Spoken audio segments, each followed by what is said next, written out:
أخاهم صالحا قال يا قوم اعبدوا الله ما لكم من إله غيره هو أنشأكم من الأرض واستعمركم فيها فاستغفروه ثم توبوا إليه إن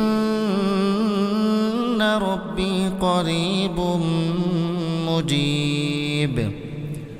আমি সামুদ জাতির কাছে তাদেরই এক ভাই সালেহকে পাঠিয়েছিলাম।